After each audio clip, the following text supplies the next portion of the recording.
Good afternoon, School Board Member and Superintendent DePatsy. Thank you for giving us the opportunity to present this evening. My name is Tina, and I'm the school counselor at Young School.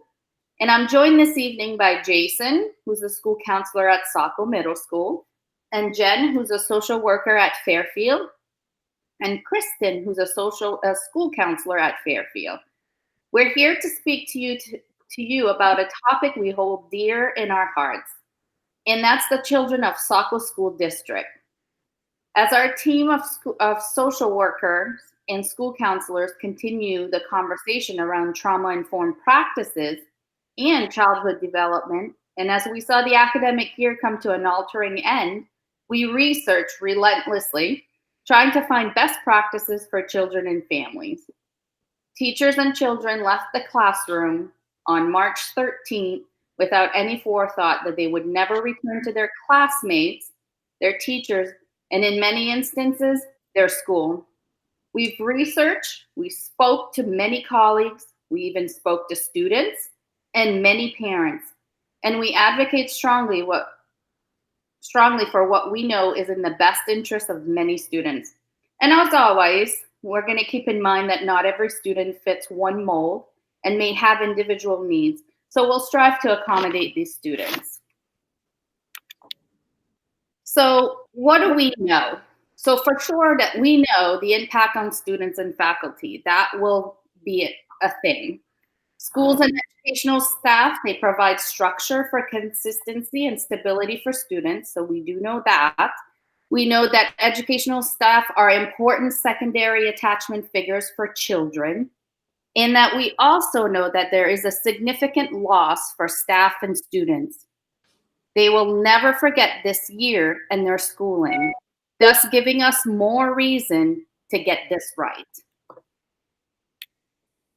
So the COVID crisis has really impacted all members of society. We're looking at disruptions for attachment, social isolation, fear of the virus, but also of the unknown. Adults are juggling multiple roles, including being teachers at home, breadwinners, dealing with the concerns about their health of them and their family. Research has shown that during times of crisis, physical and emotional abuse, as well as domestic violence, can spike. And then there's the grief and loss that Tina mentioned that our students are dealing with that could include many aspects of school, but especially around the closing of the school year and in many of the traditions that take place there. Next slide. Maslow was a psychologist that researched motivation, and he came up with this idea of Maslow's hierarchy, which explains a framework to understand motivation. The idea is that basic needs must be met before higher levels are attained. A real life example of this would be attempting to teach someone that's drowning the butterfly stroke. You can see that that is not going to be an effective approach, and I think this hierarchy was really something we kept in mind as we looked about how to take care of our students as we come back.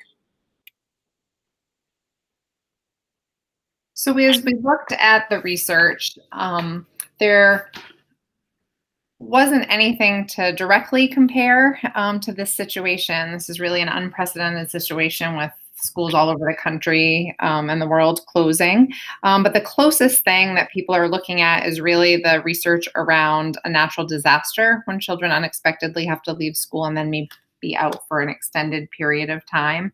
So there's little warning.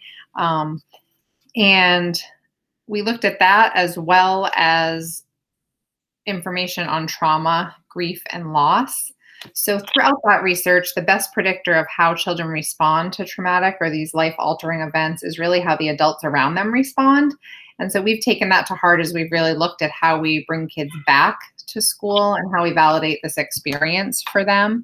In terms of the trauma and grief work, the components that are pretty consistent and what works with helping students and adults through that is allowing the person to create really their own narrative about what happened, as well as establishing a safe environment and support.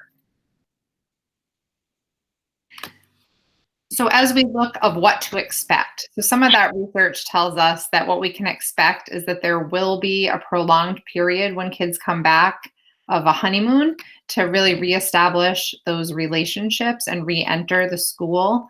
They'll need extra time to establish routines. We will see gaps or disparities and inequities between certain students, depending on what their experience was like while they were out of school. There's likely to be significant academic, social, and behavioral regression. Students and staff members, we can expect that some of them may feel anxious, sad, angry about what happened, and have a loss of faith in school in keeping them safe and protected. So how does that translate in what we should consider as we look at starting a new school year, hopefully back in our buildings? So first, research has really shown that it's important to have trained counselors, social workers, and psychologists available. The good news is we do have that in our schools in Saco. Also, they really said districts should be considering the viability of a looping start. So allowing for a short period of time for students to spend time with their teachers from this year and their students in their classes before thoughtfully transitioning to their new either grade or in some cases new school. This is something in the past we've spent a lot of time working on, of doing in the spring, a lot of transition work, and that hasn't been able to happen in the same way.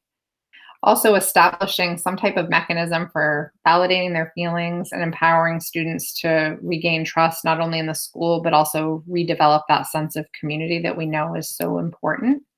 And we also have to recognize that staff's needs might be different during this time, that they've had their own losses, not just their classroom, but outside of that, they may have had financial and other losses as well. So what do our students and families need? So overall, if you took all the pieces of research, the main components that they said are important to integrate into your reentry are to, number one, make sure you have opportunities to validate their experience, that they all did have a common thing happen to them, even though each of them may have responded to it differently. Number two, to give them an opportunity to reconnect around that so they can see that other people might have been going through what they went through, and that it's really important to validate and have closure with their current class. And then a mindful transition to allow for some of those rituals and steps is really important. One of our counselors talked with a responsive classroom rep. A couple of quotes that we found very important are, "We believe very much in closure and reflection in the power that these structures provide to the individual and the community. This approach can provide students with a sense of belonging and significance in their classroom community before moving on. It's such an important step to take to offer closure." We also have been consulting with the Department of Education. We've had ongoing consultation and guidance. The Department of Education will be sending out guidelines for a fall return and is supportive of schools acknowledging what was lost, honoring traditions, and supporting the social emotional needs of students. What is Saco Schools' response? Well, we would like to allow students to return to their current class or school for reconnection, rituals, and closure activities for a short period. We would like to allow time to meet new teachers, school, indoor administrator, transition rituals. We would like a mindful handoff and launch into the 2020-2021 year. To end, I would like to say, there is no elevator to success. You have to take the stairs. Christina Cipriano is the Director of Research at the Yale Center for Emotional Intelligence. She reminds us that no one was ready for this upheaval, but the worst thing we can do for our teachers, students, and families is deprioritize SEL during this pandemic. It's next to impossible to expect teaching and learning to occur during a crisis without attending to our emotions. Saco schools are being mindful of those needs and have tried to balance this in our reentry plan. As a school counselor social worker group for Saco, we would really like to thank you for this opportunity to speak with you.